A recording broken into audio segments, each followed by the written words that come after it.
हाँ जी, सभी साथियों को नमस्कार। एक बार फिर से आप सभी का स्वागत है नंबर थ्योरी की इस श्रृंखला में। लास्ट क्लास में अपन ने विल्सन थ्योरम के बारे में पढ़ा था। उससे लास्ट क्लास में अपन ने लिटिल फर्मेट थ्योरम का बारे में डिस्कस किया था और उससे लास्ट क्लास में अपन ने आइलर थ्योरम के बारे में डिस्कस किया था। और उससे पहले अपन ने देखा था आइलर फाई फंक्शन। तो आइलर फाई फंक्शन क्या बताता है कि आपके पास कोई भी पॉजिटिव इंटीजर n है, उसके पॉजिटिव इंटीजर जो n से छोटे हैं और n के साथ कोप्राइम है, उनकी संख्या कितनी होगी। तो ये बताता है आपके पास Euler phi function.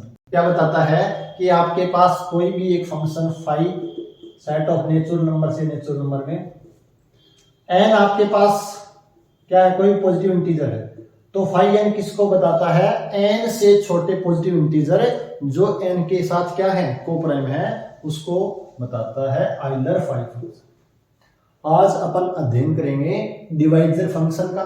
Divisor function भी सेट ऑफ नेचुरल नंबर से नेचुरल नंबर में ही डिफाइन होता है। और अपन नेक्स्ट क्लास में पढ़ेंगे सिग्मा फंक्शन, वो भी सेट ऑफ नेचुरल नंबर से नेचुरल नंबर में ही डिफाइन होता है। आइलर फंक्शन भी एक मल्टीप्लिकेटिव फंक्शन था, यानी phi M N M into N क्या होता है, phi M into phi N, where जहां पे m और n की जो जीसीडी है वो कितनी है, 1। अगर m और n की जीसीडी 1 है तो फाई m इंटू एन क्या हो जाता है, phi m into phi n। इसी प्रकार हम देखेंगे आज कि डिवाइजर फंक्शन है वो भी मल्टीप्लिकेटिव फंक्शन होता है। तो अब बात करते हैं डिवाइजर फंक्शन की। तो डिवाइजर फंक्शन क्या है, किसको बताता है। तो डिवाइजर फंक्शन बताता है कि कोई भी पॉजिटिव इंटीजर है, उसके नंबर ऑफ डिवाइजर कितने होंगे, उसके नंबर ऑफ डिवाइजर कितने होंगे। जैसे आपसे पूछा जाता है कि 10 कोई भी संख्या है, उसके डिवाइजर बताओ कितने होंगे जो पॉजिटिव है। तो आप कहोगे सर 1 भी डिवाइड करता है, 2 है, 5 है, 10 है, यानी 1, 2, 5 और 10 4 हो गए, इसके डिवाइजर तो 4 होंगे। अगर पूछा जाता है 15 के, तो 1, 3, 5 और 15, 1, 3, 5 और 15 कितने हो जाएंगे, मेरे पास टोटल 4 हो जाएंगे। डिवाइजर के कंसेप्ट को मैंने video number 2 concept of divisibility के अंदर डिस्कस किया था। ए बी का डिवाइजर होने का क्या मतलब है, ए बी का डिवाइजर होने का क्या मतलब है कि देयर एग्जिस्ट एक integer C such that B equals to A सी।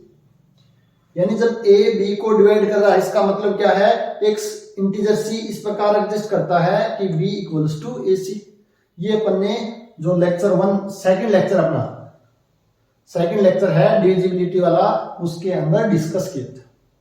तो यहाँ पे क्या है, जब मेरे पास कोई नंबर 10 था तो उसके नंबर ऑफ पॉजिटिव डिवाइजर अपन ने निकाल के देख लिए। अगर मेरे पास नंबर 15 है तो उसके भी अपन ने चेक कर लिए कौन कौन से डिवाइजर हैं। लेकिन आपसे पूछा जाए 100 के पॉजिटिव डिवाइजर बताओ कितने होंगे, आपसे पूछा जाए 500 के पॉजिटिव डिवाइजर कितने होंगे, आपसे पूछ लिया जाए 720 के पॉजिटिव डिवाइजर कितने होंगे। तो ये संख्या थोड़ी बड़ी है, तो अपन ये तो है नहीं कि एक एक नंबर को चेक करेंगे डिवाइड कर रहा नहीं कर रहा। अगर ऐसा करेंगे तो काफी टाइम टेकिंग हो जाएगा क्वेश्चन।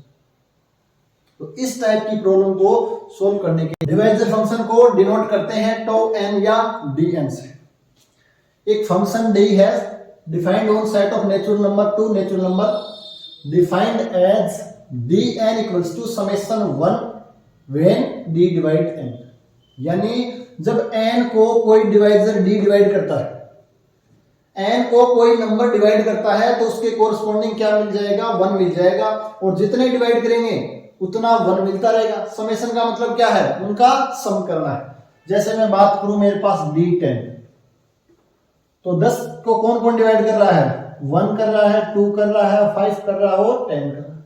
अगर 1 डिवाइड कर रहा है तो मेरे पास 1 आ गया, समेशन का मतलब सम। 2 भी डिवाइड कर रहा है तो एक और 1 आ गया, 5 भी 10 को डिवाइड कर रहा है तो एक और 1 आ गया, और 10 भी 10 को डिवाइड कर रहा है तो यहाँ पे एक और 1 आ गया। कितना हो जाएगा, सम हो जाएगा 4। सिमिलरली यहाँ पे D15 पूछे तो कितना आ जाएगा, एक 1 आएगा 1 के कोरस्पॉन्डिंग, अगला आएगा 3 के कोरस्पॉन्डिंग, एक आ जाएगा 5 के कोरस्पॉन्डिंग और एक आ जाएगा 15 के कोरस्पॉन्डिंग, तो D15 भी कितना हो जाएगा 4 हो जाएगा। दैट इज Dn किसको बताता है, number of positive divisor of n, यानी n के पॉजिटिव डिवाइजर की संख्या को बताता है Dn। तो एग्जांपल के लिए मैं बात करूं, D10 कितना हो जाएगा मेरे पास 4 हो जाएगा। पूछा जाए D15 कितना हो जाएगा मेरे पास, ये भी 4 हो जाएगा। D20 की बात करें तो D20 यानी 20 के कौन हो जाएंगे 1 2 4 5 10 और 20, कितने हो गए 6 हो गए। कितने हो गए 6 हो गए। तो अगर मेरे पास ऐसे आपसे पूछा जाए D100, तो ये नंबर थोड़ा सा बड़ा है, फिर भी अपन निकाल सकते हैं, ज्यादा टाइम नहीं लगेगा। लेकिन आपसे पूछ लिया जाए D10,000, D720, D500, तो उस केस में इस मेथड से करेंगे तो वो थोड़ा लेंथी हो जाए। तो देखते हैं कि किस प्रकार डिवाइजर फंक्शन फाइंड आउट करेंगे, या किस प्रकार किसी नंबर के पॉजिटिव डिवाइजर है वो फाइंड आउट करेंगे। फर्स्ट रिजल्ट क्या बताता है कि अगर आपके पास कोई भी पॉजिटिव इंटीजर p की पावर k फॉर्म का है, जहां पे p मेरे पास एक प्राइम नंबर है एंड k मेरे पास क्या है कि पॉजिटिव इंटीजर है या नेचुरल नंबर है, देन डिवाइजर ऑफ n क्या हो जाएगा k+1। ये अपन देख सकते हैं। सबसे पहले एग्जांपल मैं लेता हूं, मेरे पास n है वो 5 स्क्वायर, क्या है 5 का स्क्वायर 25। तो 25 को कौन कौन डिवाइड करेगा, एक है वो हमेशा ही प्रत्येक इंटीजर को डिवाइड करता है। इसके अलावा 5 की पावर 1 करेगा, 5 की पावर 2 करेगा, 5 की पावर 1, 5 की पावर 2, इसके बीच में कोई भी नंबर ऐसा नहीं मिलेगा जो इसको डिवाइड करेगा। तो इसको मैं लिख सकता हूं, एक को 5 की पावर 0, तो कितने हो गए 1 2 3, तो उसके डिवाइजर हो गए हैं 3। अगर n आपके पास p की पावर k फॉर्म का, तो इसके डिवाइजर क्या क्या हो सकते हैं, एक तो 1 हो जाएगा, एक p हो जाएगा, एक p स्क्वायर हो जाएगा, एक p क्यूब हो जाएगा एंड p की पावर। अगर प्राइम है, कोई भी नंबर प्राइम का पावर है, कोई भी नंबर प्राइम की पावर कुछ नंबर है, तो उस केस में उसके जो डिवाइजर आएंगे वो एक तो 1 होगा, और 1 को लिख सकता हूं p की पावर 0, फिर p की पावर 1 2 3 p की पावर k, इस फॉर्म में इसके डिवाइजर को लिख सकते हैं। तो अगर अपन काउंट करें तो 1 से लेके k, तो ये हो गए, ये मेरे पास k हो गए हैं, और एक ये हो गया है, तो कितना आ गया k+1, यानी Dn कितना आ गया मेरे पास k+1 आ गया। तो आपसे पूछा जाए कि n बराबर है 7 की पावर 4, तो Dn कितना हो जाएगा डिवाइजर 4 + 1, क्या है k+1 है ना, तो 5 हो जाएगा। अगर आपके पास कोई भी नंबर p की पावर k फॉर्म का है, तो उसके डिवाइजर कितने हो जाएंगे, तो जितनी पावर है उसमें एक ऐड करके लिख देंगे, वो ही क्या होगा उस नंबर के पॉजिटिव डिवाइजर होंगे। क्या होंगे पॉजिटिव डिवाइजर। टोटल डिवाइजर की बात करते हैं तो क्या हो जाएंगे, डबल हो जाएंगे, क्योंकि पॉजिटिव डिवाइजर और नेगेटिव डिवाइजर हमेशा ही युग्म में मिलते हैं। लेकिन यहाँ पे डिवाइजर फंक्शन है वो सिर्फ पॉजिटिव डिवाइजर की बात करता है। नेक्स्ट रिजल्ट क्या है, divisor function is multiplicative function. Multiplicative का मतलब है कि आपको निकालना है divisor m into n type की कोई भी एक पॉजिटिव इंटीजर है, तो उसका जो डिवाइजर होगा वो अपन इस प्रकार निकाल सकते हैं कि divisor of m into divisor of n, जहां पे m और n का जीसीडी 1 है।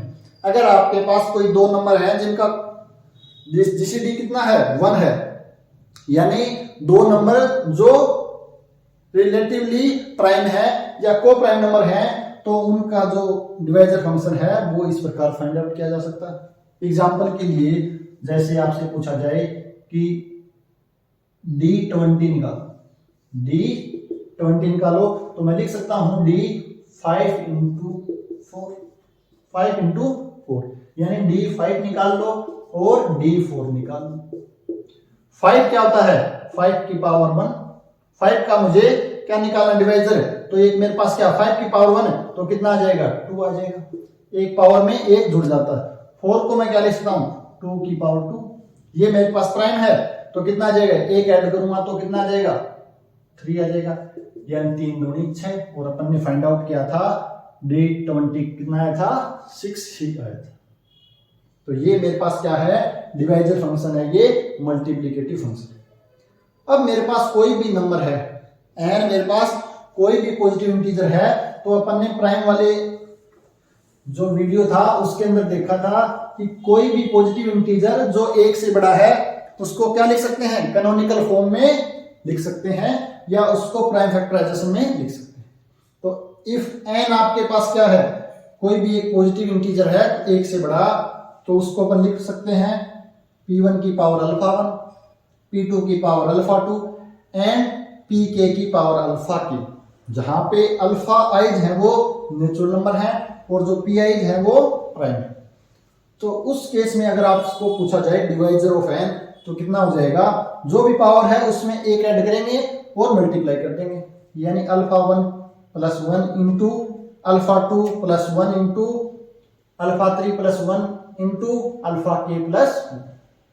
ये किस प्रकार आएगा, हम जानते हैं कि एन मेरे पास अगर p1 k1 या अल्फा 1 p2 अल्फा 2 और pk अल्फा k ऐड कर, तो मुझे पता है कि p1 p2 pk सारे के सारे क्या हैं, सारे के सारे प्राइम हैं, यानी आपस में क्या होगी इनकी जीसीडी 1 होगी, तो सारे के सारे को प्राइम हैं। तो अगर आपसे पूछा जाए dn तो क्या आ जाएगा, d ऑफ p1 की पावर अल्फा 1 p2 की पावर अल्फा 2 एंड pk की पावर अल्फा k। मैं इसको लिख सकता हूं क्या, d p1 की पावर अल्फा 1 d p2 की power alpha 2 and d pk की पावर अल्फा। क्यों, क्योंकि जीसीडी ऑफ पी आई और पी जे कितना है, 1 है, यानी कि सारे के सारे प्राइम हैं, तो आपस में क्या हो जाएंगे, ये को प्राइम हो जाएंगे, क्या हो जाएंगे, को प्राइम हो जाएंगे। और मुझे पता है इसका डिवाइजर फंक्शन क्या आता है, बाय दिस रिजल्ट, जितनी पावर उसमें एक ऐड हो जाएगा, तो अल्फा 1 प्लस 1, इसका alpha 2 plus 1 and so on alpha के प्लस 1। तो कोई भी नंबर है उसको अपन इस फॉर्म में लिख सकते हैं और वहां से मेरे पास क्या मिल जाएगा, डिवाइजर फंक्शन मिल जाएगा। अब जब आपसे पूछा जाता है 100 का डिवाइजर फंक्शन, या पूछा जाए कि आपके पास 100 के कितने पॉजिटिव डिवाइजर होंगे, तो 100 को क्या लिख सकता हूं, 2 की स्क्वायर इंटू 5 की स्क्वायर, यानी 25 चौका 100। अब पूछा जाए d100 तो कितना हो जाएगा, 2 में 1 जोड़ना है, 3 इंटू 3 यानी कि 9। जो भी पावर है उसमें एक ऐड करेंगे और मल्टीप्लाई करते। आपसे पूछा जाता है d 720, तो 720 को क्या लिख सकते हैं अपन, 720 को क्या लिख सकते हैं, 10 इंटू 72, इसको क्या लिख सकते हैं, 36 दूनी 72, 10 इंटू 36 इंटू 2, 10 इंटू 9 चौक 36, 4 इंटू 2, तो यहां से देख सकते हैं 2 की पावर, इसको क्या लिखता हूं 2 स्क्वायर, 2 की पावर इसको लिख सकता हूं 5 इंटू 2, तो 2 की पावर 1 2 3 और 4, 2 की पावर 4 इंटू 3 स्क्वायर इंटू 5, तो 2 दूनी 4 दूनी 8, 2 दूनी 4 दूनी 8 दूनी 16 गुणा 5 गुणा 9, 80 नम्मा कितने होते हैं, 9 8 72, यानी जो 720 है उसको अपन लिख सकते हैं 2 की पावर 4 3 की स्क्वायर इंटू 5 की पावर 1। अब आपको फाइंड आउट करना है क्या, d 720, तो कितना हो जाएगा, 4 में एक ऐड किया 5 इंटू 2 में एक ऐड किया 3 इंटू 1 में एक ऐड किया 2, कितना हो जाएगा, 5 से 15 दूनी 30। तो जो मेरे पास डिवाइजर फंक्शन है 720 का कितना आ जाएगा, 30 आ जाएगा, कितना आ जाएगा, 30 आ जाएगा। तो इस प्रकार कोई भी नंबर है उसको अपन क्या कर सकते हैं, प्राइम फैक्टराइजेशन कर सकते हैं, और उसकी मदद से अपन by this formula we can find divisor function of any positive integer. तो ये मेरे पास क्या है, डिवाइजर फंक्शन है, और नेक्स्ट क्लास में अपन डिस्कस करेंगे सिग्मा फंक्शन के बारे में। तो मिलते हैं नेक्स्ट क्लास में, सभी का बहुत बहुत धन्यवाद।